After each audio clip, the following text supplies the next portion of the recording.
Vamos a partir entonces hoy día. Voy a hablar algunas diapositivas, me las voy a saltar, lo que no significa que no sean relevantes de leer después en casa, ¿ya? Por efectos de tiempo y por efectos de que haya esta información que les quiero contar, voy a andar rápido en algunas partes, ¿ok? Bueno, vamos a hablar fundamentalmente hoy de dos de estas tres técnicas de imagenología para el sistema nervioso, principalmente de radiografía simple y las implicancias también de contraste como la mielografía y de la resonancia magnética, ¿ya? Que son finalmente lo que van a tener más a mano en el día a día. La tomografía cursa otro tema que por tiempo no podemos pasar hoy. Si alguien está interesado le puedo enviar literatura, pero la verdad es que vamos a enfocarnos en la resonancia magnética como por estándar y en la radiografía simple por la accesibilidad que van a tener en el fondo en el transcurso del tiempo. Bien, ¿es importante en radiología y en neurología el tomar radiografías simples? La respuesta es, por cierto que sí. Es una herramienta bastante útil y bastante accesible. Hoy por hoy, probablemente en todas las clínicas veterinarias, ya sea de forma directa o llamando un camioncito de rayos, ustedes tienen la posibilidad de tomar imágenes. Y en el corto plazo es muy probable que sea tan portátil la radiografía que ustedes puedan, incluso ya hay, digamos, dispositivos conectados al tablet, etcétera, que ustedes van a poder tomar radiografías en las clínicas teniendo pequeños equipos e incluso moverse con esos pequeños equipos y digitalmente hacer un revelado. Así que sí tenemos una accesibilidad y un costo bastante razonable. Ahora, en general, tenemos que recordar que lo que vamos a ver en la imagen de radiografía no nos va a mostrar ningún tejido blando, por lo tanto, ni la médula espinal, ni los discos intervertebrales, ni los neuroforámenes, ni los nervios emergiendo desde el canal vertebral se van a poder visualizar en una radiografía simple. Lo que va a hacer la radiografía simple es sugerirnos signos de lesión, particularmente vamos a ver más adelante respecto a las lesiones extrusivas, o sea, las hernias de Hansen tipo 1, que es probablemente lo que más nos va a tocar ver si hacemos medicina general. ¿Okay? Entonces, fundamentalmente vamos a tener que tener claridad qué zona vamos a estudiar vertebralmente hablando, un adecuado posicionamiento del paciente, ¿verdad? Tener la técnica correcta, que no viene al caso para nosotros, ustedes lo vieron con el doctor Román, y obviamente hoy día con la técnica digital y digital directa particularmente, repetir las imágenes que se requieran. Antiguamente teníamos que ir a revelar un cuarto oscuro y nos tomaba 10, 15, 20 minutos tomar cada placa y revelarla, y luego si estábamos mal, volver a repetir el proceso, y eso nos tomaba prácticamente media hora entre posicionar, tomar y revelar con cada disparo. Hoy día, en un segundo tenemos una imagen, salió mal, la repetimos las veces que sea necesaria, y más encima sin un costo hundido, porque antes estaba el costo de la placa también, de la placa, de los líquidos, ¿no es cierto?, etcétera. Considerar en neurología que la ubicación, particularmente en la médula espinal, no necesariamente es correlativa a las vértebras. Ya esto lo hemos enfatizado mucho en semiología, en medicina interna. En gran parte de la médula espinal craneal y media, ustedes van a ver que los segmentos medulares coinciden prácticamente igual con la zona vertebral. O sea, donde está con pequeños desfases. Fíjense, por ejemplo, en cervical. Cuando partíamos en el primer nervio emergente, como va a emerger en un agujero del atlas y después en el agujero intervertebral 1, lo que vamos a tener es que ya a nivel del cuerpo S2 estamos más cerca de S3. Se fijan, espinal. Vamos teniendo un pequeño corredizo.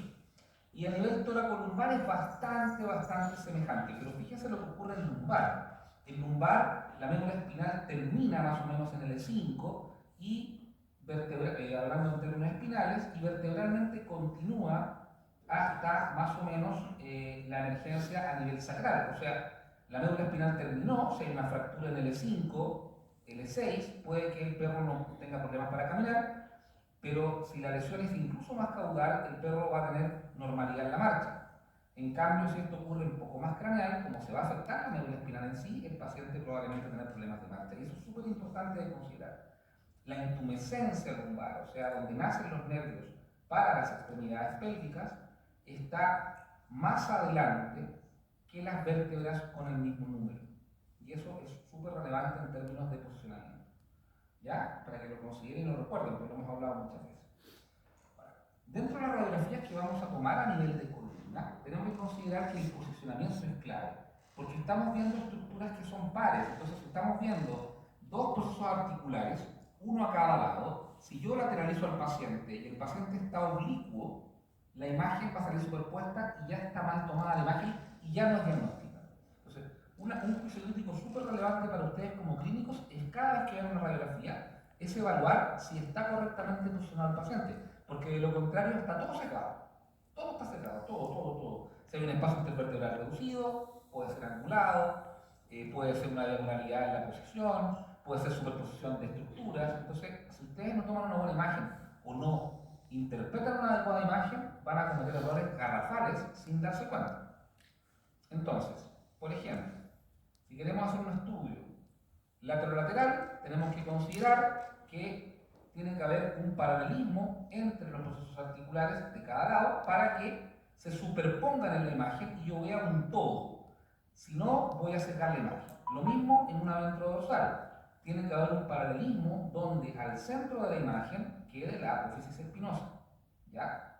Entonces, miren, por ejemplo, este paciente que está ubicado en un chasis, ¿no es cierto? Y donde el esternón no está correctamente alineado porque fíjense que se produce una diferencia entre la zona más caudal del abdomen medio y la línea esternal y el abdomen más craneal. En consecuencia, cuando tomemos una imagen, tenemos que generar un paralelismo del paciente y para eso, fíjense en la imagen anterior, vamos a elevar las extremidades y al elevar las extremidades vamos a tener esta imagen. Y de esta forma entonces se paraliza no solamente la distancia foco-película entre el esternón y la placa, el chasis, ¿verdad? Sino que también para generar un paralelismo con la columna que está por detrás. Entonces, con este posicionamiento logramos un alineamiento. Esta imagen que está arriba está oblicua, entonces las costillas me molestan para ver el canal vertebral. En cambio, en la imagen inferior logro hacer un paralelismo y ya empiezo a despejar el canal para la observación. Acá un ejemplo más claro aún, fíjense, esternón por acá, columna por acá, imagen distorsionada. Esternón alineado a la columna, imagen alineada. Cervical, probablemente cervical sea uno de las áreas más complejas de posicionar, porque es demasiado flexible el área y es demasiado complejo estar seguros de que estamos alineando bien la cabeza. Entonces, un buen tips es que hagan un pequeño jale, ¿no es cierto?, desde el mentón del paciente y se preocupen del paralelismo de las extremidades. Miren cómo cambia esta posición con las extremidades mal afirmadas, ¿verdad?, con la cabeza mal afirmada respecto a cómo cambia en este caso, donde alineamos el mentón a el manubrio del esternón. De esa forma tenemos una línea recta con una distancia bastante razonable desde el chasis y nos va a quedar una imagen bastante alineada. Entonces, si se fijan, aquí tenemos tres distintas imágenes del mismo paciente, del mismo segmento. Y si se fijan acá, en las primeras dos imágenes, uno podría decir, mira, hay un espacio intervertebral reducido entre C4 y C5, ¿ya? Y resulta que es meramente posicional. Cuando enderezamos correctamente al paciente, vemos que los espacios intervertebrales son homogéneos. Entonces, esto pasa muchísimo en la clínica. Un alineamiento incorrecto y una percepción de un espacio reducido que no es tal, generando incluso información a al tutor, diciéndole, mire, aquí hay una hernia, este es el problema de su paciente, y eso nunca fue así. ¿Ya? Entonces, muy importante, e insisto, no solamente en que ustedes posicionen al paciente, sino en que ustedes sean serios para interpretar. Si les llega una imagen como esta, tienen claridad en observarla y decir, ¿sabes qué? No está correctamente alineada, no es diagnóstico. Tenemos que hacer una nueva imagen. ¿Ya? Para hacer buenas imágenes cervicales es muy probable que requieran sedar al paciente. ¿Qué pasa en el lumbosacro? En el lumbosacro, fíjense acá, tenemos también un efecto de paralelismo. ¿Cómo nos vamos a orientar correctamente? Vamos a fijarnos en las paletas ilíacas, o sea, cómo se comportan los ilios. ¿Ya? Por ejemplo, en esta imagen hay un ilion y otro ilion que están no bien alineados. ¿Por tanto esta imagen no es correctamente diagnóstica. Lo mismo pasa en este caso, fíjense aquí a nivel de las ramas isquiopubianas también, ¿no? Hay un paralelismo, pero se ven una detrás de la otra en forma oblicua. Igual cosa aquí. Esta sería la más correcta de todas, porque estamos bastante superpuestos, por tanto, tenemos más certeza de lo que estamos viendo que está perpendicular al rayo. Entonces, ¿qué podemos observar en columna y por qué es importante? ¿Por qué puede ser una antesala a una resonancia magnética?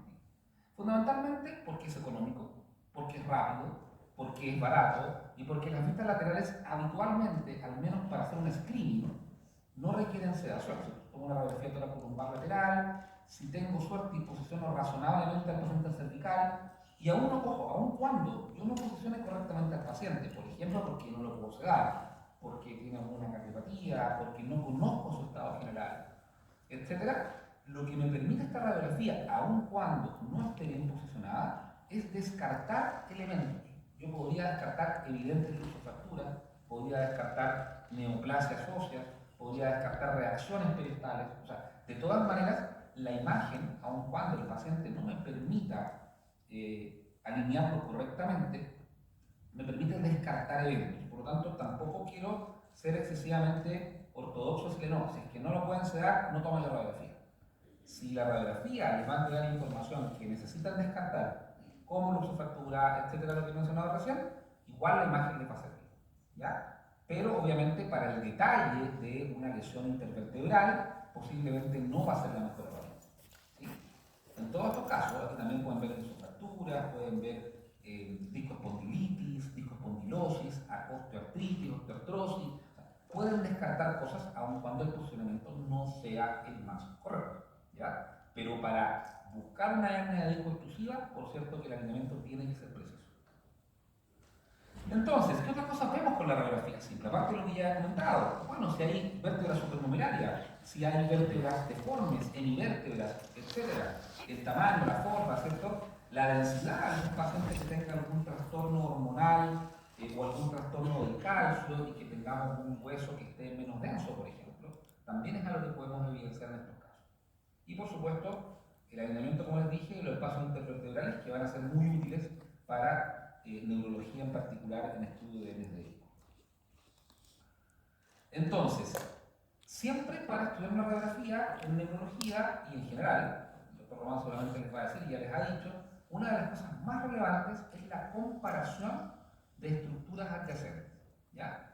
Entonces, por ejemplo, si estamos tomando una radiografía lateral cervical, vamos a comparar los cuerpos vertebrales y las articulaciones adyacentes, ¿ya? En este caso, por ejemplo, fíjense que vemos 1, 2, 3, 4, 5 vértebras cervicales, y de ellas entonces sabemos que el haz de luz debería estar al centro. Por lo tanto, esta es el área que tiene mayor eficiencia en el estudio, ¿ya? Y en cambio, el área que está más limítrofe y lateral de cada lado tiene mayor oblicuidad, ¿verdad? Porque ustedes saben que el rayo nace en forma perpendicular, pero además va lanzando rayos oblicuos en la medida que no está recto el haz de luz. Por tanto, cuando ustedes toman una radiografía, tienen que enfocarla en el espacio exacto que quieren estudiar.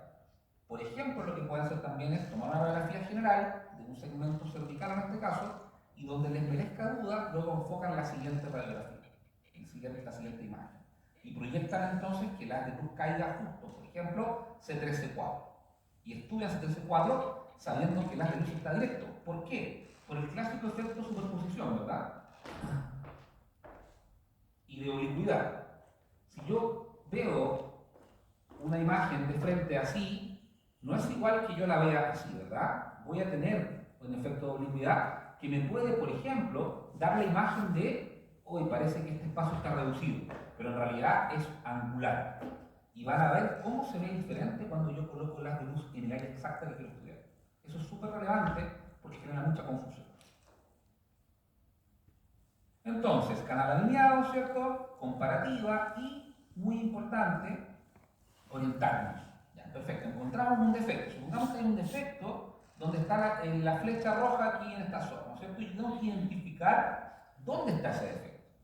¿Cómo lo hago? Buscando referencias anatómicas. En el caso de la columna media, ¿cierto? Sabemos que existe una vértebra, bueno, la mayoría de las vértebras craneales, fíjense, desde T1 hasta T9, son grandes en cuanto a apófisis espinosas, muy grandes, con una retroversión, o sea, van dirigidas hacia caudal. Pero cuando llego al área de T10, T11, cambia la posición de los apófisis espinosos, digamos, y se vuelven anticlinales, o sea, cambian de ángulo. Y ahí tenemos a T11, que es la primera en cambiar definitivamente de ángulo. Fíjense, T9, muy inclinada, T10 ya más vertical, T11 comienza la retroversión, comienza a cambiar. Ese es un área que nos permite la ubicación del área vertebral a estudiar. Entonces, si tomamos una radiografía simple, por ejemplo, en este caso toracolumbar, ¿cierto? Más bien lumbar en este caso, vamos a comparar las vértebras adyacentes. Entonces, si yo quiero estudiar espacios intervertebrales, voy a estudiar, en este caso, supongamos, este agujero intervertebral, con este espacio intervertebral, con esta distancia entre apófisis articulares. ¿Ya? Si somos un poquito imaginativos, porque la imagenología tiene harto de imaginación, o más que imaginación, de comparaciones, vamos a ver que los agujeros intervertebrales parecen como la cabeza de un caballo. Creo que lo vimos en clase. ¿Se acuerdan de esto, no? La cabeza de un caballito y el palito de un caballito de madera. ¿Ven? ¿Ven la cabeza de caballo, no? ¿Se lo imaginan? ¿Sí? Entonces, si yo comparo este espacio intervertebral con este, no son iguales. ¿Se fijan? Este se ve más radiopaco, incluso más delgado el palito de la madera del caballo, ¿verdad? Entonces tenemos un agujero de conjunción que está bastante alineado en su haz de luz, donde el agujero de conjunción comparativamente con el adyacente es más pequeño. Y no solamente más pequeño, sino que está más radiodenso. O sea, aquí hay una sospecha de que existe una calcificación. ¿Ya? Pero tiene que ser comparativo con lo que está adyacente, lo que está cerca.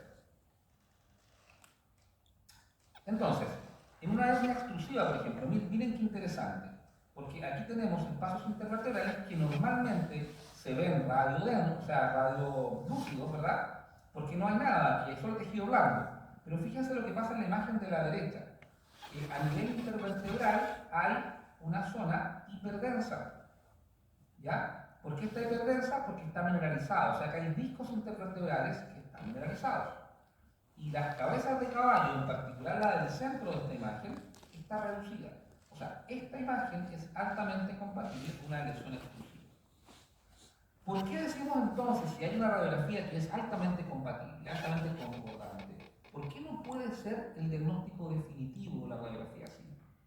La respuesta es muy sencilla, porque no vemos tejidos blandos. Por lo tanto, no sabemos si ese hallazgo es un hallazgo antiguo o es un hallazgo nuevo. Perfectamente podría pasar, por ejemplo, que esta lesión sea una lesión antigua y que al lado hay una lesión nueva. Y que esa lesión nueva no reduzca evidentemente el espacio intervertebral, sino que, por ejemplo, tenga un hematoma epidural. Y no lo vamos a ver. Por eso decimos que la radiografía simple no puede ser un diagnóstico definitivo, por ejemplo, para decir, mira, acá hay un espacio intervertebral reducido, hay una calcificación, la zona articular también está más pequeña, voy a operar ese espacio intervertebral. ¿Ya? Eso es un error garrafal. Eso es un error, no solamente un error garrafal, es una negligencia médica. ¿Ya? Ustedes tienen que hacer una neuroimagen para poder definir el tejido blando y saber si realmente esa zona es la que está haciendo la causante de los signos neurológicos hoy día. Y no fue algo, no es un hallazgo, no es algo antiguo, o no es algo que a lo mejor no es antiguo, pero que no es la causa basal del problema. ¿Bien? Bien. Entonces, por ejemplo, en esta imagen es grotesca el espacio intervertebral reducido. Esto solamente en términos académicos, no lo vemos tan seguido, pero fíjense comparativamente cómo está reducido el espacio intervertebral aquí. ¿Ya? Este es el espacio intervertebral 12-13, ¿verdad? Con agujero de confusión pequeño, con espacio intervertebral pequeño y con carillas articulares más cerca entre sí comparativamente con las demás. Entonces, como dice esta diapositiva, sea cual sea la causa en este caso no se puede confirmar mielocompresión. No sabemos si la médula está comprimida en esa región. Otra cosa súper importante, y esto yo lo he visto incluso en algunos informes radiológicos, es entender que solamente estos signos que hemos comentado acá son sugerentes de hernias exclusivas.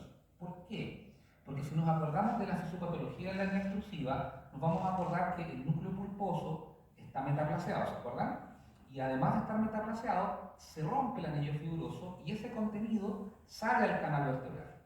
Por lo tanto, inexorablemente, el anillo, con su núcleo que se va a vaciar, al menos parcialmente, se tiende a reducir porque se vacía su contenido. Entonces, lo que vemos radiológicamente, que es tejido óseo, es el espacio más pequeño. Pero en las hernias protrusivas, que son aquellas donde, acuérdense, el núcleo pulposo puede estar metaplaseado, puede estar enfermo, pero no se rompe el anillo, por tanto, no sale material al espacio del canal, el espacio intervertebral no se va a adelgazar. Por lo tanto, radiográficamente, esto es una pregunta de prueba sin duda, no podemos diagnosticar hernias protrusivas por radiografía simple. No se puede, porque no hay un signo radiológico que sea patognomónico o claro respecto a esto. ¿Ya? Entonces, cuando yo veo una imagen como esta, por ejemplo, y ustedes lean incluso un informe radiológico, signo sugerente de protrusión, no, ojo, o vemos esta imagen y dicen, mira, están reducidos los espacios intervertebrales. Pero lo que está pasando aquí es que en realidad no es que el espacio intervertebral esté reducido, es que hay una mineralización de los cuerpos vertebrales. Esto es lo que se llama una espondilosis. La espondilosis, en el fondo, el prefijo espóndilo viene del cuerpo vertebral, de vértebra. Una espondilosis, en consecuencia, es una degeneración del cuerpo vertebral, generalmente asociado a los ligamentos que tiene el cuerpo vertebral. Ligamentos longitudinal dorsal, ventral, ¿verdad?, que se calcifican y comienzan a dar la imagen visual radiológica de que el espacio está más pequeño, pero en realidad lo que está más pequeño es el contorno. Si yo veo esto en una vista real, miren, veo esto. Una calcificación de toda la zona ligamentosa, ¿no es cierto? Los espacios intervertebrales se pierden visualmente, pero el canal no está alterado.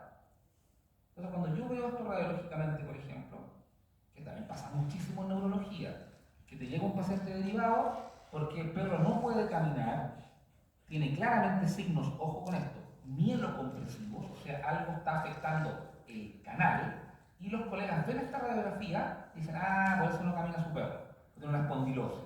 Falso. Ese perro con esa espondilosis, que aunque sea horrible, puede que le duela moverse, puede que le cueste pararse, pero no va a tener trastornos de médula espinal, porque la médula espinal está con su canal vertebral intacto, esto no va a migrar dentro del canal. ¿Ya? Entonces, cuando vemos este tipo de cosas, son hallazgos de ese paciente, que sin duda le provocan dolor. Es como una señora con artrosis. La señora con artrosis no está pléjica, está dolorida, está lenta, le duele mucho moverse, le cruje las articulaciones, pero no está pléjica. Si yo la hago caminar, camina, y si yo la hago reflejos, tiene reflejo. Me explico, ¿verdad? Entonces no debemos confundir conceptos neurológicos funcionales con conceptos osteoarticulares.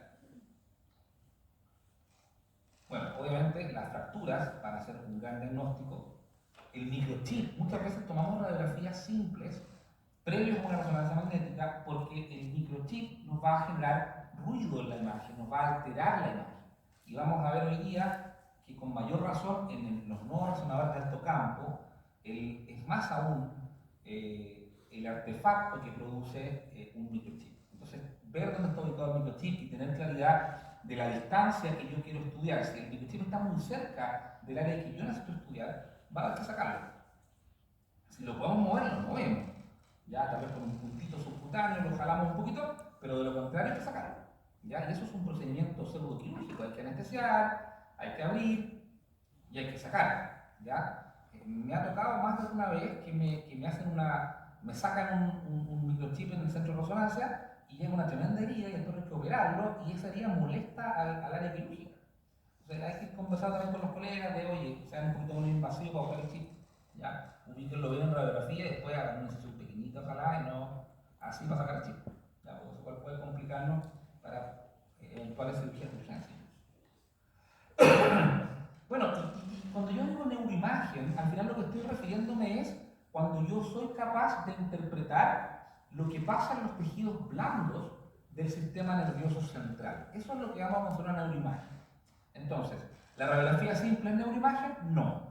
¿La mielografía es neuroimagen? Sí. Porque lo que voy a hacer es contrastar la médula espinal, marcarla con un contraste, y de esa forma voy a poder comenzar a estudiar lo que está pasando en su interior del canal, y eso sí me permite tomar decisiones como, por ejemplo, si hay una hernia exclusiva, dónde está y entrar a operar. Absolutamente. Ahora, ¿vienen retiradas? Vienen retiradas. ¿Por qué? Porque la neuroimagen avanzada, la tomografía y la resonancia hoy día son cada vez más comunes. Ya tenemos tomógrafos en La Serena, en Puerto Montt, hay una resonancia magnética en Concepción, en Santiago, para que les digo, hay 2 resonadores y medio, ya les explico por qué. Hay como 3 o 4 tomógrafos y van a haber más probablemente que a fin de año. Entonces, acá en Santiago casi no hay una razón para hacer mielografía. Pero si están en regiones, todavía hay varias regiones donde no hay capacidad de hacer resonancia ni tomografía, y la mielografía es una excelente herramienta que hasta hace 10 años era lo único que tenía. ¿Ya? Entonces, si bien se toman retirada, van a haber ocasiones en las cuales probablemente les va a salvar la toma de decisiones hacer una mielografía. ¿Ya? No me voy a explayar mucho aquí, muy brevemente. Acuérdense que lo que hacemos en el fondo es colocar un medio de contraste en el espacio subaracnoideo, particularmente por la zona ventral de la médula espinal. La aguja va a atravesar la médula espinal, pregunta de prueba, atraviesa la médula, ¿ya? Y ahí el contraste entonces se va a difundir tanto por el área ventral como por el área dorsal del espacio subaracnoideo, y en realidad por todo el contorno. Pero como vamos a ver una imagen bidimensional, lo que vamos a ver en la radiografía es una línea dorsal y una línea ventral. Pero está en un cilindro que es la médula espinal, está en todo el contorno de la médula, este medio de contraste, insisto, en el espacio subaracnoideo. ¿Y por qué en ese espacio? Porque en ese espacio es donde va el líquido cefalorraquídeo. Entonces, este contraste acompaña al líquido. ¿Ya? Fíjense, aquí tenemos una imagen de una radiografía simple donde le metimos un medio de contraste y nos marca entonces una línea dorsal y una línea ventral, mostrándonos en el fondo dónde está la médula espinal y cómo se está comportando la médula espinal en este recorrido del líquido cefalorraquídeo. Aquí tenemos una imagen donde se puede observar cómo la aguja se incorpora al espacio, al canal vertebral, y se coloca bien ventral hasta que va a salir líquido, ¿no es cierto? Y estamos entonces colocando, inoculando el contraste. En la imagen de arriba, la mielografía ya está realizada. En la imagen de abajo aún no metemos ningún contraste, solamente estamos mostrando cómo ingresa la aguja. ¿Y qué patrones nos va a mostrar esta imagen mielográfica? Va a mostrar fundamentalmente 3 patrones a estudiar, ¿verdad? Un patrón que le llamamos patrón epidural, donde, fíjense, una de las líneas se va a adelgazar y se va a confluir hacia la zona media. ¿Por qué? Porque algo por fuera la está apretando. Este es el patrón más común, pregunta de prueba, de un patrón extrusivo, de una hernia de disco. Porque en el fondo lo que pasa en la hernia de disco extrusiva, Hansen 1 clásica, es que sale material al canal y aprieta la médula espinal, la empuja. Entonces lo que hace justamente es estrechar la médula espinal. Y lo hace por fuera de ella, ¿verdad? No la invade. Entonces, lo que vamos a encontrarnos fundamentalmente en hernias extrusivas son patrones epidurales, ¿correcto? En el caso de otro de los patrones, vemos un patrón, fíjense, intradural extramedular. Medular, ¿qué significa eso? Que en el transcurso del recorrido del líquido cerebroespinal, ¿no es cierto?, con el medio de contraste, algo lo topa. ¿Por qué lo topa? Porque las membranas meningias son donde está el problema. Por ejemplo, un tumor en las meningias. Eso es un patrón intradural y es extramedular porque no está comprometiendo el parénquima, está por fuera, por las membranas externas. Y finalmente el patrón intramedular, que obviamente, como son, insisto, 2 líneas de contraste, lo que vamos a ver en el fondo es que algo crece en el interior de la médula y la abomba, ¿verdad? La infla. Entonces se separan estas líneas de contraste y vemos entonces cómo hay una bifurcación entre comillas, como un abombamiento de estas líneas de contraste. Entonces, fíjense en esta imagen, tenemos dos vistas de una mielografía baja, ya vamos a explicar por qué se llama baja, donde tenemos entonces un patrón que se llama patrón de exclusión, que es el patrón en este caso biural, donde fíjense algo molesta y empuja y levanta a la línea de contraste en esta región, compatible con una línea exclusiva. Acá vemos algo parecido, ¿no? Va la línea de contraste por acá, la línea de contraste por acá, y aquí vemos que perdemos en parte, adelgazamos la línea de contraste y además la línea de contraste se confluye hacia el centro, empujada por algún material que está dentro del canal. Aquí tenemos un patrón intradural extramedular, fíjense, hay líneas de contraste y aquí miren lo que pasa algo opuesto, se engrosa la línea de contraste, está más gruesa incluso, se corta en una parte y luego sigue gruesa, o sea, algo está inflamando o invadiendo a la meninge y por tanto capta más contraste esa región y luego no puede seguir avanzando el contraste.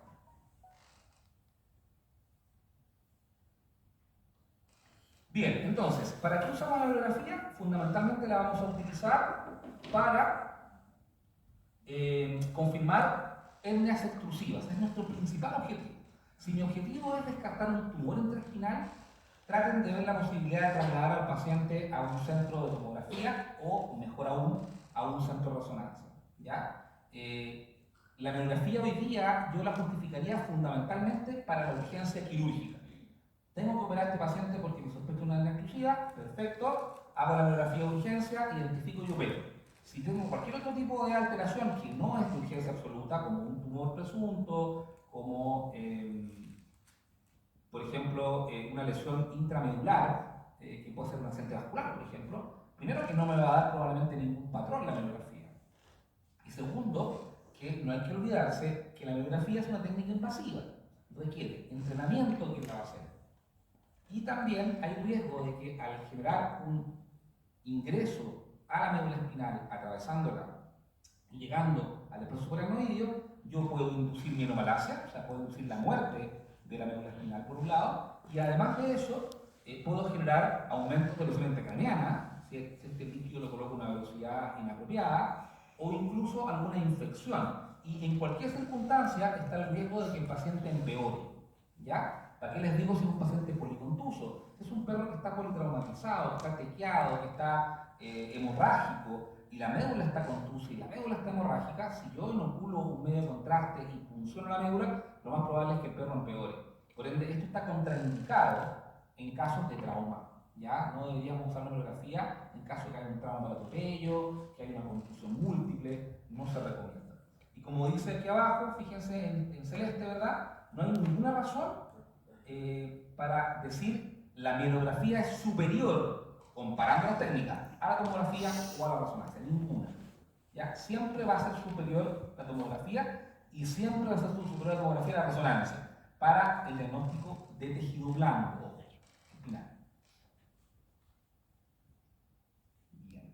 Y muy importante, hasta los años 2000, inicio de los 2000, la bibliografía que era el estándar mundial, porque no había resonador, ni había tomógrafo, no solamente aquí, sino tampoco en Estados Unidos ni en Europa, se hablaba siempre entonces del estudio mielográfico con vistas laterales y vistas ventrodorsales.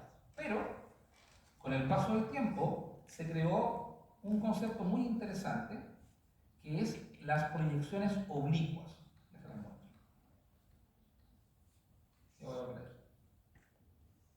¿Qué es lo que hizo la proyección oblicua? Cuando yo tomo este cilindro, que es la médula espinal, y tomo una vista ventrodorsal y tomo una vista lateral, en el fondo yo me estaba perdiendo todo lo que pasaba en el resto del cilindro. Entonces, a alguien inteligentemente se le ocurrió decir, oye, pero ¿por qué no además de tomar las vistas ortogonales, tomamos vistas oblicuas y terminamos de recorrer el cilindro?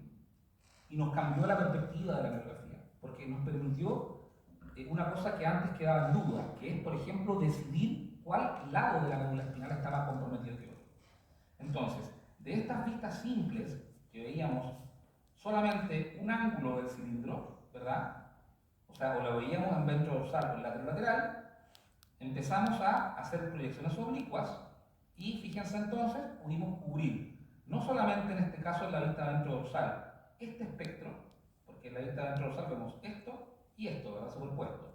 Y en la vista lateral vemos esto y esto superpuesto, sino que ahora con las oblicuas, todo lo que nos quedaba un punto ciego, o sea, esto, esto, esto y esto, hoy día se pueden observar muy bien y eso entonces nos ayuda a elegir el mejor lugar para tomar la decisión. Fíjense en esta imagen, aquí tenemos 4 visiones, que es lo que uno debería tomar en bibliografía hoy por hoy: la vista lateral, la vista ventrodorsal y las vistas oblicuas derecha e izquierda. Y de esa forma entonces estamos cubriendo completamente la observación de la médula espinal en todas sus circunferencias.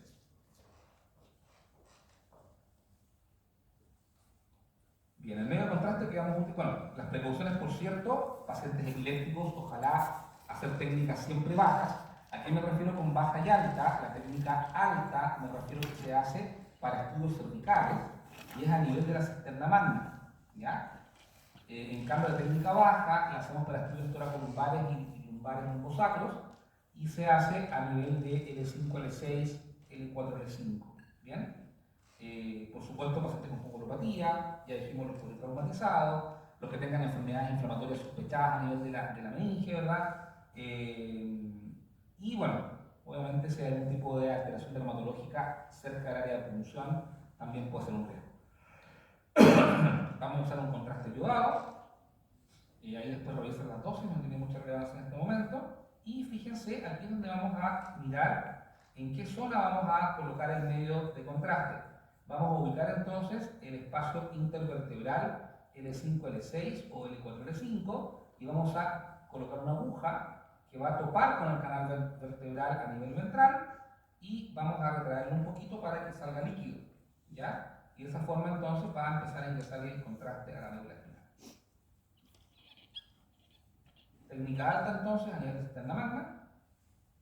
Mucho cuidado, esta técnica es riesgosa porque si pasamos de largo, aquí a diferencia de la técnica baja, aquí la aguja no va a pasar la médula espinal, ¿ya? Aquí la aguja se queda arriba, en la cisterna cerebral medular, donde hay mucho líquido. Entonces yo funciono, e inmediatamente sale el líquido y coloco el contraste. Esta, ¿por qué es mucho más riesgosa? Porque al colocar contraste, yo voy a aumentar la presión intracraneal inmediatamente, porque estoy muy cerca, ¿verdad? Entonces el paciente se va a colocar en una posición rápidamente con la cabeza más alta que el resto del cuerpo, para que haya un flujo del contraste correcto, digamos, hacia la zona más caudal y evitemos aumentar mucho la presión. Y obviamente aquí no vamos a atravesar la médula espinal porque estamos en el tronco. Si hacemos iatrogénicamente una punción y atravesamos con la aguja el tronco, lo más probable es que el paciente, en el mejor de los escenarios, quede en coma, ¿ya? Entonces es una técnica con cierto riesgo que requiere cierta experticia sin duda. Y la técnica baja, no sé si la comenté, perfecto. Bien. Errores que pueden ocurrir, bueno, que el contraste quede en el espacio epidural en vez de quedar en el espacio paranoide, o sea, en este espacio virtual que hay entre la dura madre y el espacio del canal, y en ese caso es muy probable que tengamos que repetirla porque no va a marcarnos la zona mielocompresiva. O sea, habría que esperar unos minutos, más o menos unos 20 minutos, que se orine en el fondo del contraste y podrían entonces repetir la técnica. ¿Para qué les digo que esta es una técnica obviamente bajo anestesia y intubado el paciente y todo? Tienen que pulsar la cabeza. Bien, vamos ahora a hablar un poquito de la resonancia magnética y aquí hay cambios importantes este 2026. Los que son remitentes de este ramo van a fijarse que lo que voy a hablar ahora es un poco diferente porque llegó a Chile a partir de marzo de este año un resonador de alto campo, ¿ya? Y esa llegada del alto campo nos está cambiando la perspectiva del diagnóstico neurológico porque estamos viendo cosas que antes no veíamos en el bajo campo, ¿ya? Entonces, primero, es el rol estándar. ¿Por qué? Porque nos permite diagnosticar en médula espinal y en cerebro con detalle el parénquima medular y el parénquima cerebral. Por tanto, eso ya lo hace distinto a otros estudios. ¿Y cuáles son las diferencias del alto y el bajo campo en términos prácticos? Aquí es una tableta comparativa, después la leen con calma y yo me quiero detener en cosas bien relevantes. Por ejemplo, los tiempos de adquisición. Una resonancia promedio, lo hacíamos en clases de bajo teslaje, que son las que teníamos disponibles, toma más o menos 40 minutos en el resonador para un estudio segmentario, un estudio cervical, un tórax lumbar, un cerebro, 40 minutos dentro del resonador recibiendo, digamos, las secuencias para la imagen. Un resonador de bajo campo, 15 minutos de un estudio. Entonces ya nos gana en términos de riesgo anestésico. Ya pacientes más delicados, que requieren un estudio más rápido, ahí tenemos un plus. Segundo, grosor de corte. En general, el bajo campo 3-4 milímetros de grosor, el alto campo hasta menos de 1 milímetro. Entonces, el detalle que podemos pesquisar, una ACV, una pequeña lesión contusiva, una pequeña neoplasia hipoficiaria, por ejemplo, es altísimo. ¿Ya? ¿Cuál es uno de los principales defectos que pudiéramos decir del alto campo? El costo del equipo, el costo de la manutención. Fíjense en este último punto acá, requerimiento de helio. ¿Ya? El bajo campo no requiere helio, el alto campo requiere de helio para enfriarse, lo que implica estar con tubos de helio, ¿no es cierto?, permanentemente recirculando para enfriar el imán. Entonces eso ya lo hace muy costoso y le suma riesgos al uso del equipo. ¿Ya? ¿Qué más de esta tabla que me llama la atención, que es interesante? Bueno, que los equipos son de imán abierto en el caso del bajo campo y de imán cerrado en el caso del alto campo. Anatómicamente vamos a ver muy bien, tronco encefálico, nervios craneanos en el caso del alto campo, bastante menos en el caso del bajo campo. La hipófisis, como les decía, en peluches pequeños, en bajo campo prácticamente no se identifica, en alto campo se ve en detalle. ¿Ya? El oído interno, podemos también verlo con bastante más detalle en el bajo campo, perdón, en alto campo. Fíjense, bueno, en médula espinal, diría yo que vamos a ver, pero lo que más nos va a ayudar en médula espinal es la emergencia de raíces nerviosas, o sea, la salida de nervios va a verse con mucho más detalle. Estos son fotos nacionales, digamos. La que tienen a su izquierda es CEDIVET, que es el equipo de bajo campo, y la que tiene a la derecha es el neurológico, con su equipo de alto campo. ¿Ya? Fíjense, el equipo de bajo campo con un equipo abierto, un imán abierto, el equipo de alto campo es un imán cerrado. Grandes diferencias en ese aspecto. ¿Ya? En ambos, obviamente, estamos dentro de un tubo, de una jaula Faraday, ¿cierto? Donde vamos a estar aislados de la radiofrecuencia del exterior,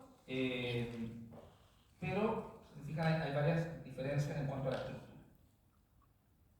Los planos de imagen que vamos a estudiar, lo decimos un poquito en clases, son el sagital, transversal y dorsal, eso ya lo hemos visto. Aquí tenemos algunas imágenes para recordar, ¿no es cierto?, lo que era un plano longitudinal, que es este plano que vemos en el fondo, una vista sagital en el fondo, o parasagitales si vamos cortando hacia cada lado. El axelo transversal, que es el corte clásico transverso, y el corte dorsal o coronal. En medicina veterinaria solemos hablar de corte sagital, de corte transversal y de corte dorsal. En humanos es mucho más frecuente hablar de longitudinal, axial y coronal. ¿Ya? Pero la nomenclatura es la misma. Solo recuerden los sinónimos por si ven imágenes y tienen dudas. Entonces, el espesor de corte depende de la calidad del equipo, depende del teslaje del equipo. Alto campo, capacidad hasta menos de 1 milímetro. Bajo campo, capacidad promedio 3 a 4 milímetros, ¿verdad? Aquí tenemos un paciente. Recuerden además que los pacientes se ubican en el resonador magnético y requieren de una antena bobina, que es la que va a captar la señal de la radiofrecuencia emanada desde el equipo, que es lo que finalmente va a entregarnos la lectura después en el software para poder interpretar la imagen. Entonces, el paciente está ubicado, en este caso en un estudio cervical, con su señal de radiofrecuencia, con su antena bobina, ¿cierto? Y se produce entonces todas las secuencias cuando empieza la descarga. Anatómicamente, dependiendo de la secuencia, no vamos a entrar en detalles por lo mismo en clases. Si es T1 o T2, recuerden que se ve diferente la imagen. En el T2 vemos mejor los líquidos, en el T1 vemos mejor la anatomía. El líquido cefalorraquídeo, vamos a ver un hiperintenso, blanco en T2, hipointenso en T1, la grasa hiperintensa en T2, hipointensa en T1, el núcleo pulposo, hiperintenso en T2, bastante menos hiperintenso en T1, ¿ya? Porque el T1 se marca mucho más el anillo fibroso, ¿verdad? Bueno, el cuerpo vertebral, etc. Ahí tenemos tres secuencias distintas, T2 para ver todo lo que es núcleo pulposo en detalle, líquido cefalorraquídeo, un poquito grasa, ¿verdad? El T1 para ver mejor la estructura anatómica y el STILS para suprimir la grasa y discernir entre lo que puede ser material extrusivo, por ejemplo, o lo que era grasa. Aquí tenemos una imagen de alto campo, ya tomada en el neurológico, un paciente mío que está, fíjense, luxofracturado. Miren el detalle de la imagen. Aquí podemos ver perfectamente cuerpos vertebrales, núcleos pulposos, ¿verdad? Estructuras abdominales. Fíjense incluso cómo se ve el desgarro de la médula espinal aquí, en esta región. ¿Ya? Y aquí estamos viendo un T1, un STIRS, perdón, un T2, un STIRS y un T1. Y vamos a ir comparando un poquito con lo que es el bajo campo. Yo con esto lo que no quiero hacer es que desprestigien o minimicen al bajo campo. ¿Ya? Sigue siendo una excelente herramienta diagnóstica, pero obviamente el alto campo es superior, en especial para estudios de cerebro, por ejemplo, o cuando queremos estudiar detalles. ¿Bien? Pero sigue siendo el bajo campo una excelente herramienta. Ahí tenemos un bajo campo. ¿Ven alguna diferencia, no? Miren. Fíjense que el detalle es menor. ¿Ya? Acá. Sin embargo, esta es una hernia que operé hace poquitos días. Fíjense que igual es evidente la hernia, ¿ven? Se puede ver perfectamente, identificar perfectamente la lesión. Aquí tenemos un T2, un STIRS y una vista tridimensional, que es una reconstrucción, y se ve perfecto. Pero, por supuesto, miren, por ejemplo, los espacios intervertebrales, los discos, se ven como sin HD, ¿verdad? Con HD, sin HD. Esa es una buena comparativa. El bajo campo es como ver análogo respecto a ver digital. ¿Ya? Eso es una realidad. Aquí, por ejemplo, fíjense, este es un estudio del cerebro de un paciente. Veámoslo aquí primero. Este es alto campo. ¿Ya? También todas estas son imágenes chilenas, en este caso, de pacientes que hemos visto estos últimos meses. Fíjense, por ejemplo, este es un bulldog. ¿Ya? Las estructuras anatómicas que nos permite diferenciar el alto campo. Aquí ven el cerebelo, miren cómo se ven las folias del cerebelo, el arbolito, ¿lo ven? Se ve claramente marcado, aquí se ve el cuarto ventrículo, incluso se ve un poquito de hiperintensidad en la zona dorsal del hemisferio cerebroso. Miren cómo se ve la lesión intertalámica redondita, ¿ya? La discriminación de ciertos giros y circunvoluciones a nivel del encéfalo, el tronco encefálico se marca perfecto, ¿ya? Y el hueso realmente que está hipotenso aquí. Fíjense, por ejemplo, en esta vista estamos viendo la misma zona en diferentes secuencias, ¿verdad? No solamente T2 sagital transversal, sino también un T1. Pero esta es una vista sagital, esta es una transversal y esta es una dorsal. Miren, por ejemplo, aquí cómo se ve en detalle el quiasma óptico. Bien. Aquí se ve el tálamo perfectamente bien. Los ventrículos laterales, ¿ya? Y veamos un bulldog en bajo campo. Perdón. Aquí tenemos un bulldog en bajo campo, ¿ya? Igual se discriminan bastantes cosas, pero por ejemplo, las folias del cerebro son menos notorias, la lesión intertalámica se ve menos clara, el tálamo también se ve con menos detalles, ¿verdad? Entonces, podemos diagnosticar, en general sí, pero obviamente el detalle es un poquito menor. Aquí ya discriminar el quiasma óptico es menos eficiente que el alto campo.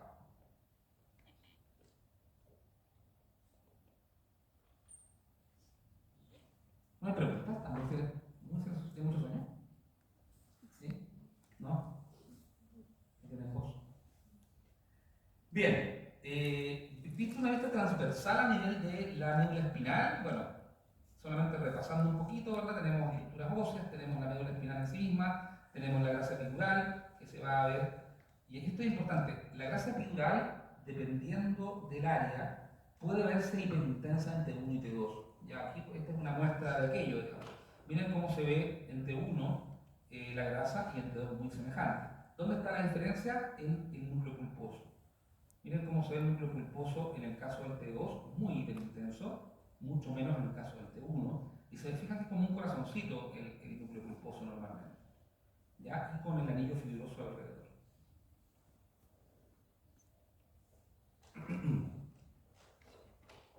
Acá tenemos nuevamente alto campo versus bajo campo en un corte transversal, ¿ya? Estamos viendo la misma zona en bajo campo a la izquierda y en alto campo a la derecha. Entonces, ambos son T2, ¿ya? Fíjense, por ejemplo, cómo lo habíamos visto anteriormente también en alto campo, en una foto de libro, esto es una foto real de pacientes nuestros. Fíjense cómo, por ejemplo, acá el detalle de la médula espinal es distinto en el alto campo. Aquí de partida vemos el núcleo pulposo perfecto, ¿cierto? Vemos el anillo fibroso perfecto, vemos la médula espinal, vemos la grasa epidural, vemos la emergencia de nervios. Miren los nervios cómo se ven aquí emergiendo hacia afuera. Aquí también se ven, pero mucho menos detallados. Entonces, vuelvo a repetir que esto de con HD sin HD es como un buen ejemplo de cómo podemos ver el alto y bajo campo, ¿ya? Estamos aprendiendo el alto campo, como les digo, estamos empezando a reconocer estructuras que no teníamos tan claras en medicina veterinaria a nivel nacional porque no estábamos acostumbrados a poder acceder a estas imágenes de alto campo. Una cosa que tienen que considerar muy importante en resonancia magnética es el concepto que le llamamos volumen parcial, ¿ya? ¿Por qué esto es relevante? Porque en el fondo se refiere a que de acuerdo a cómo es tomada la imagen y cómo es leída la imagen, yo podría estar viendo una estructura en forma tangencial. Fíjense en este caso, si yo estoy estudiando la médula espinal y hago un corte sagital medio, voy a ver perfectamente a esta médula espinal, suponiendo que este es un esquema de médula espinal, ¿verdad? Con las meninges por fuera y con la médula espinal por dentro. Pero si yo tengo un volumen parcial, o sea, si yo hago un corte que no está directamente centrado, voy a tener una imagen mucho menos nítida y podría también sesgar mi lectura. Fíjense, esto es una resonancia real. Aquí tenemos un volumen parcial. Estamos cortando de lado a la médula espinal y vemos esta imagen, una imagen que es poco nítida. ¿Bien? Que es poco nítida y que en el fondo no está correctamente alineada. Si yo hago una lectura errónea de un corte, voy a tomar decisiones erróneas sin duda. Entonces, ¿cuál es una de las ventajas de la resonancia magnética y una regla al mismo tiempo? Si yo tengo una alteración en una imagen, hablemos de la que quieras, una transversal en que se ve una imagen borrosa, hiperintensa, apretando la médula espinal. La tengo que ver en otras dos secuencias. O sea, tengo que verla si la vi en transversal, en dorsal y en sagital. Si esa imagen no se ve en otras secuencias, es un artefacto. ¿Me explico? Entonces, es muy importante. Pregunta de prueba. Tengo una imagen ahí, pa. Entonces, tengo una imagen, después hago un corte acá, y no está la imagen. ¿Qué podemos concluir al respecto? Que la imagen corresponde a un artefacto. Probablemente eso sea un volumen parcial. ¿Ya? No podemos asumir que la imagen está alterada si no la vemos en todas las secuencias. Y es súper lógico. ¿Ya? Súper lógico comparar. Más que en todas las secuencias, en todas las posiciones del estudio. Porque puede ser que veamos que no tengamos todas los estudios. Por ejemplo, si yo hago un T2, no todas las resonancias hacen un T2 sagital, transversal y dorsal. Algunos solo te entregan el sagital T2 y el transversal T2 y no hay un dorsal T2. Entonces hay un 3D T2 o hay un Steels, qué sé yo. No importa. Lo importante es que pueda haber en los tres ejes al estudio, ¿sí? Al área. Y esto que está aquí es maravilloso. Esto es un mielo contrast. Esto es una joyita que nos entrega el software del resonador, tanto de bajo campo como de alto campo, que lo que hace es emular cómo fluye el líquido cefalorraquídeo por la médula espinal. Y en el fondo, esta emulación es como una bibliografía. Entonces estoy haciendo una bibliografía, pero ¿qué ventaja tengo? Que no estoy metiendo ningún contraste, no estoy funcionando la bibliografía. Gran ventaja de la resonancia magnética: no necesita pregunta de prueba, no necesita de un contraste intratecal, o sea, no tengo que inocular a la médula espinal ningún contraste. ¿Ya? Esto, obviamente, en la radiografía no ocurre. La radiografía nos da la obligación de meter un contraste en el espacio glenoideo. Y, por ejemplo, la tomografía, dependiendo del contraste que usemos, puede ser también que hagamos un mero TAC, un mero TC, o sea, que metamos un contraste igual que en la radiografía clásica, o que metamos un contraste venoso.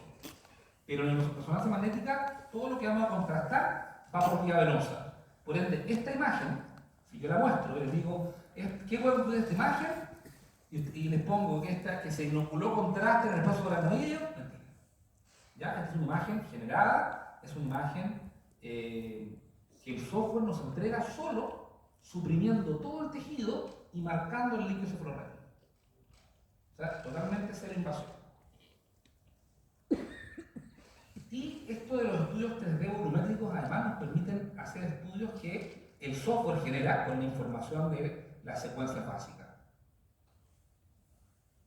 Entonces, vamos a analizar en este caso el resonador magnético, la forma, la señal, el alineamiento que pasa en el espacio epidural. ¿Hay o no hay un contenido anómalo externo, como por ejemplo un material explosivo, o solo es grasa epidural, que es salido ahí normalmente, ¿verdad?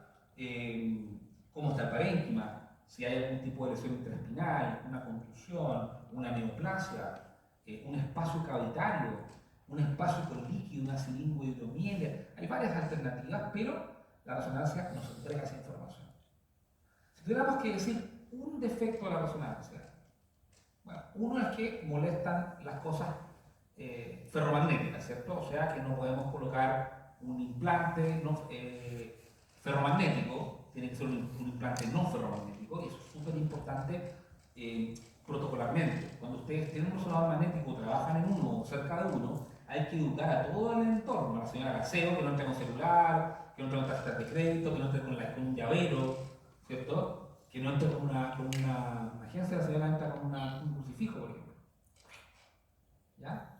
Entonces todas esas cosas tienen que ser conversadas con el equipo, estar acostumbrados a, dentro del jaula Faraday no puede haber nada ferromagnético, y obviamente una limitación, bueno, es una limitación en el manejo. Y la otra limitación es que si hay algo en el paciente, como un chip, etcétera, también nos va a distorsionar. Y la otra desventaja, entre comillas, para nuestros pacientes al menos, que requieren anestesia. Ya, o sea que lo transforma en un proceso que sumamos un riesgo adicional, muchas veces en pacientes con tumores cerebrales, con aumentos de PIC, disociados cognitivamente, que claro, ponen un riesgo mayor por tener que anestesiar. Pero obviamente, si por ejemplo nos vamos al alto campo, es más corto, por lo tanto también corremos menos riesgo. Ahora, ¿cómo nos ubicamos en una resonancia magnética? Porque vamos a ver una imagen, y esa imagen va a ser como una especie de las manchas, ¿verdad? ¿Cómo podemos en el fondo estar seguros dónde nos encontramos? Bueno, dependiendo del área que ustedes están estudiando, hay diferentes formas anatómicas de ubicar.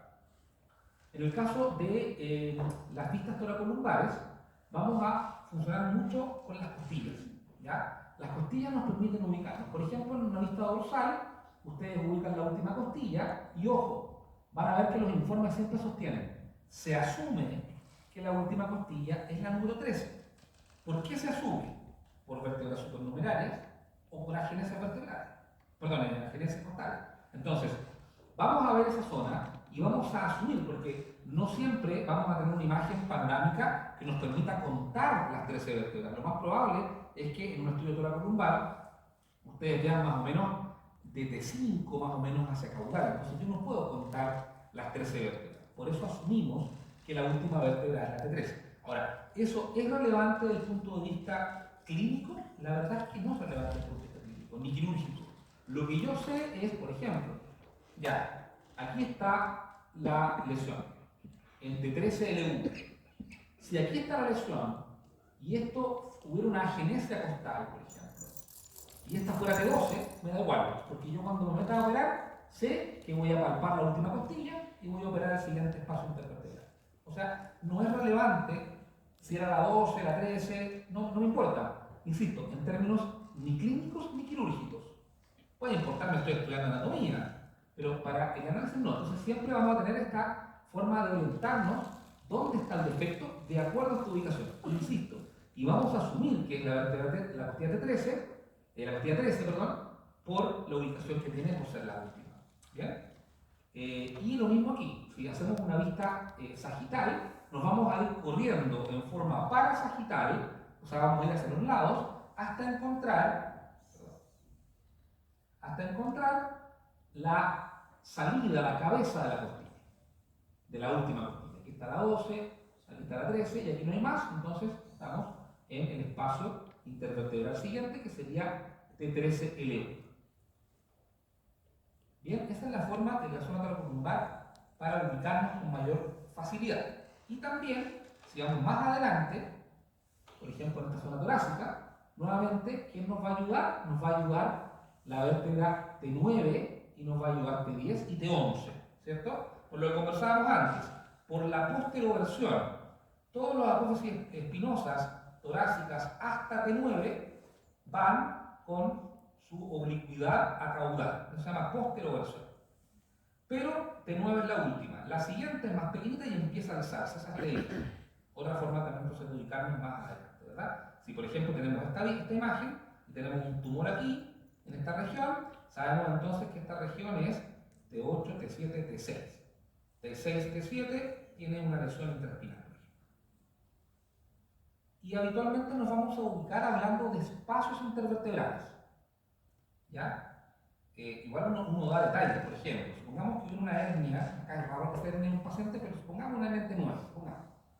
La hernia uno la va a describir, por ejemplo, porque sale material y el material puede migrar adelante y atrás. Entonces uno lo describe y dice, hay una hernia exclusiva T9, T10, ¿por qué decimos eso? Porque vamos al espacio intervertebral, ¿verdad? Que migra hacia rostral, por ejemplo, hacia craneal, ¿no es cierto? Y se ubica sobre el cuerpo de T9. Uno ayuda en la descripción para decidir cómo operar. A nivel cervical, la ubicación la vamos a hacer fundamentalmente gracias a, si estamos en la parte más craneal, gracias a el axis, ¿verdad? Porque el axis es muy grande, entonces nos permite orientarnos, y además porque entre el atlas y el axis, entre C1 y C2, no hay disco intervertebral. Entonces también es una herramienta muy interesante para poder ubicarnos. Fíjense, aquí tenemos esta línea verde está mostrando dónde nos encontramos, ¿cierto? Entonces esto es C2, C3. ¿Por qué? Porque el axis es C2. Entonces 2, 3 estamos ubicados aquí, que sería esta región. Y acá arriba, fíjense, entre las alas del atlas y el axis no hay disco. Hay disco, hay disco, hay disco y aquí no hay disco. Entonces eso es C1, C3.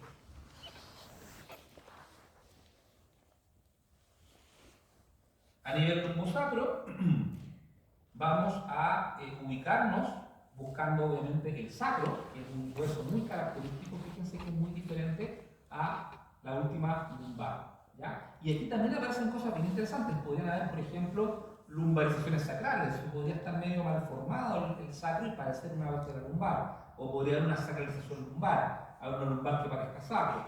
Pero la normalidad es que nos encontramos con un hueso con los cuerpos vertebrales lumbares, esta sería la última, o sea, L7, y este sería el sacro, ¿cierto? En esa región, aquí en la vista dorsal también, fíjense, paletas ilíacas, y donde confluyen entonces los ilion, vamos a tener la zona lumbosacra.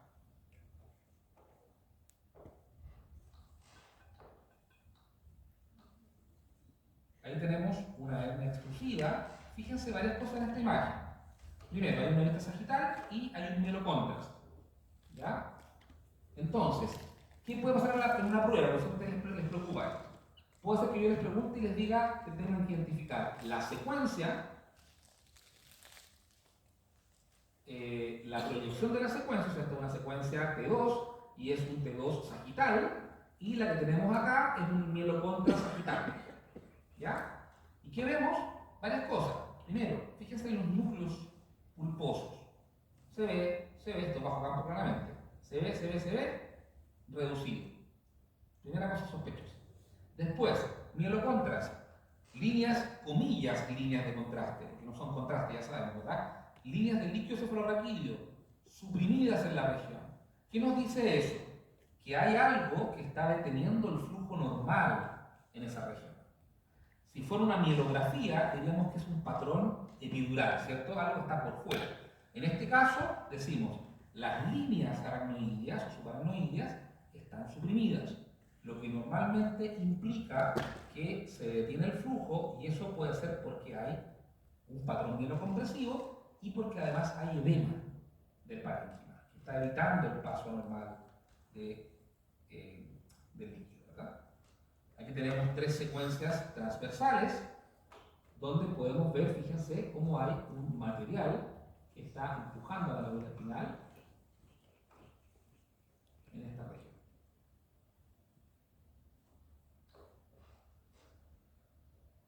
Acá es más claro aún, si bien es cierto, hay varios núcleos que están deshidratados, ¿verdad? Acá hay uno que no solamente está deshidratado, sino que además tiene un patrón, fíjense, epidural, donde hay una migración con mielocompresión. Misma cosa, médula espinal por acá, material extraño en el canal por aquí, médula espinal por acá, material extraño por aquí, igual cosa. Y esta vista probablemente es la más clara, es una vista tridimensional, es una reconstrucción. Recuerden que las vistas tridimensionales son reconstrucciones. Y aquí lo que estamos viendo en el fondo es cómo la médula espinal tiene algo como una especie de cototo, digamos, ¿verdad? Que es en el fondo material epidural que está generando presión. Y por último decirles que por convención anatómica, este lado, ¿qué lado sería?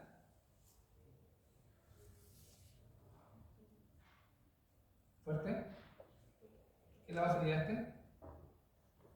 Por convención anatómica.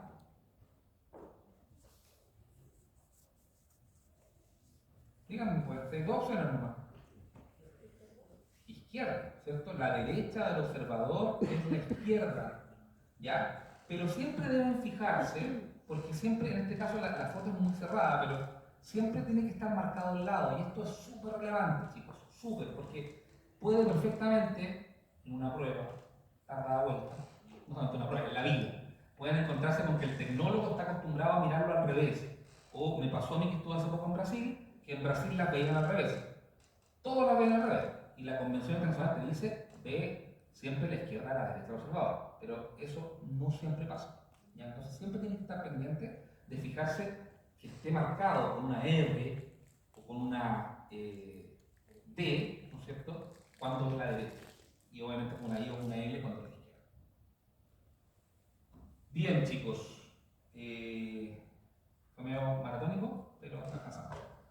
Preguntas. El curso que no hemos hablado en años. Dígame.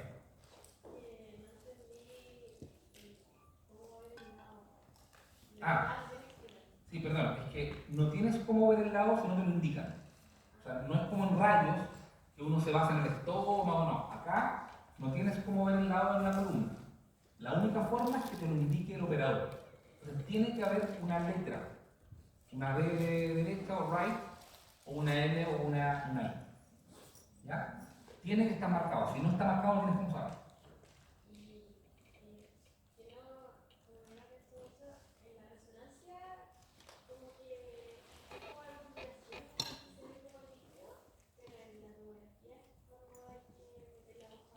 En la mielografía. Claro, esta configuración que está aquí se llama mielocontras. En el fondo es una forma que tú le pides al software del resonador que te muestre a la médula espinal. No metiste ningún contraste. ¿Ya? Ahora, ojo, eso no significa que no usemos un medio de contraste en resonancia magnética. Sí usamos, pero es novedoso. ¿Ya? Lo vimos en la clase teórica, el gadolinio, pero no lo usamos para esto. Lo usamos para marcar, por ejemplo, bueno, cualquier cosa. Acuérdense que lo que hacen los medios de contraste es ubicar áreas donde hay lesiones vasculares, donde al romperse vasos sanguíneos el contraste venoso extravasía, ¿cierto? Entonces en un tumor cerebral se marca, en una hernia de disco donde hay un hematoma se marca, en áreas altamente irrigadas se marca, ¿ya? Ese es el objetivo de los medios de contraste venosos.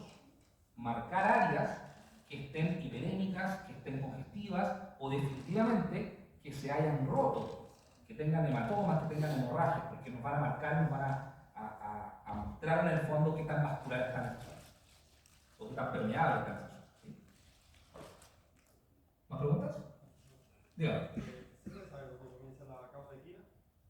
Por supuesto, se puede saber dónde comienza la caudequina. La caudequina comienza en caudal L5, en perros y gatos, ¿ya? Y en humanos es mucho más dorsal. Los humanos terminan su columna, su módulo espinal en medio 2, más o menos. ¿Ya? Muy alto, muy, muy alto. Por eso que los dolores lumbares y todo vienen como de acá arriba, ¿ya? Porque la médula termina muy alto. Sí.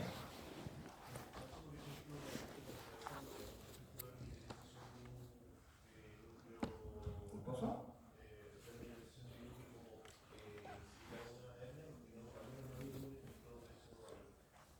Sí, buen punto. Lo que pasa es que aquí la mineralización en resonancia magnética se ve hipointensa, se ve negra. Entonces lo que ves en el fondo es esto, deshidratación. ¿Ya? Y todos los discos oscuros son discos potencialmente herniables. Entonces cuando uno ve una herniación en un salchicha, por ejemplo en un bulldog francés, tienes que tener claro que esa herniación es la culminación de una enfermedad degenerativa discal múltiple. Que ese perro tiene muchos discos enfermos y ese se hernió hoy día, pero podría herniarse otro mañana, sin ninguna duda. Yo he operado perros 4 o 5 veces, yo otros lo he operado una vez, pero a muchos los supero más de una vez. ¿Ya? Llegan al año con otra hernia. Entonces, la verdad es que tú tienes que entender que no es que porque la gente piensa primero que fue culpa de alguien de su casa, que alguien le rompió el disco al perro. Normalmente ese disco iba a romperse igual porque estaba enfermo. En algún minuto iba a pasar algo. ¿Qué le enseñamos siempre al tutor? Que el perro mantenga peso bajo, que no salte, que no tenga un plano. Pero eso, si la enfermedad es muy severa, el perro ya está hasta durmiendo, se estiró y se rompió el disco. ¿Ya? El disco estaba puesta ahí arriba. Entonces es múltiple. Así que tú puedes ver perfectamente muchos discos deshidratados, degenerados y muchos ser potenciales. ¿Sí? ¿Más preguntas? Dígame. Si un perro tiene una espondilosis y la mineralización se puede como fracturar, ¿no? Buena pregunta. De hecho, el objetivo biológico de la espondilosis es todo lo contrario. La espondilosis ocurre porque hay una inestabilidad en la articulación. Entonces, por ejemplo, el perro sufrió alguna mini lesión jugando, etc. Se produjo algún tipo de movimiento excesivo, la zona se inflamó y se aumentó la cantidad de mineral en la región. Que una espondilosis produzca una fractura es muy raro, porque al contrario, consolida muchísimo. De hecho, si tú te metes a operar ahí para sacar una hernia, te cuesta mucho porque hay mucho material sólido. Entonces, al contrario, es más sólido ahí. Podría fracturarse tal vez áreas contiguas que sean menos sólidas. Como al revés, porque está tan rígido que en realidad no es algo que potencialmente se fracture. Distinto es que en realidad tu espondilosis sea, por ejemplo, un tumor óseo, donde la invasión del material ortoplástico es aberrante, entonces la matriz no queda bien hecha y se produce lo que se llama fracturas patológicas. Ya, pero eso es otro tema. Ah, ok. Dígame. Que había mencionado al inicio como que antes de ciertas vértebras como que había, no sé, un problema como que esta señora puede caminar algo así, pero como no entendí. No. Lo que estábamos hablando era lo que preguntaba también el compañero. Es que la caudequina, que es el término de la médula espinal, ocurre en perros más o menos en el 5. ¿Ya? Entonces, si tú tienes un paciente que tiene, por ejemplo, que es clásico, una luxofractura lumbosacra, L7S1. Si tú miras esa luxofractura, por ejemplo, damos el ejemplo más claro.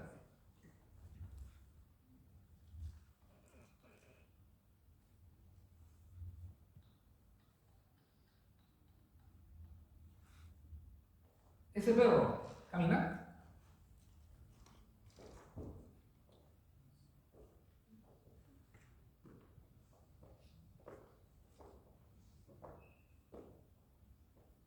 ¿Qué opinan?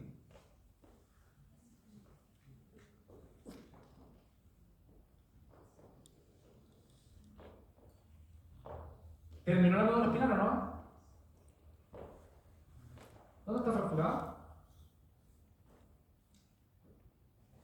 Sería parapléjico ¿Por qué?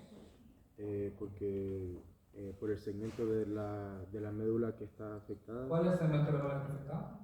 sería entre la T13L. Ah, no, pero eso es lumbosacro.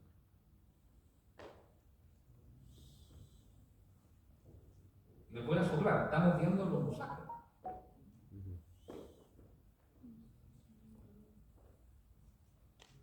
¿Nadie interpreta lo que estamos viendo?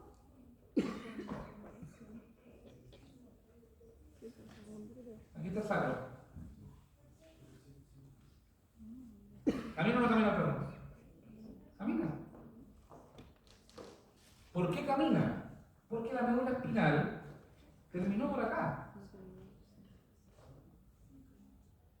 ¿Puede terminar la médula espinal? Esto es cauda espinal. Claro, le duele un kilo al pobre perro, está fracturado de columna. Pero está su sistema, ¿por qué? Porque la emergencia de los nervios que van a la extremidad están acá. Están aquí, están aquí, están aquí. No están aquí. Claro, ese perro no tiene esfínter anal, tiene el ano abierto, pero tiene la motricidad porque no está afectada la intumescencia, sino que está afectada la cauda. ¿Ya? Eso es lo que estaba explicando, señorita, que me levantó la mano, ¿sí? Que en el fondo, y esto es súper importante, si la lesión está caudal a la intumescencia lumbosacra, el paciente va a tener capacidad de movimiento. Lo que no va a tener es control de esfínter, ¿cierto? Lo que va a tener probablemente es mucho dolor en este caso, y puede incluso que funcionalmente el perro le cueste moverse porque está desarmado el perro, pero tiene movilidad voluntaria, porque no está afectada la movilidad. ¿Sí? ¿Más preguntas? ¿Estamos? Ya, hagamos break y vamos con el doctor Román. En esto haga una lista, por favor. No sé, ¿hay un delegado acá o no? No está. Ya, doctor, salió elegido. Una buena lista, por favor.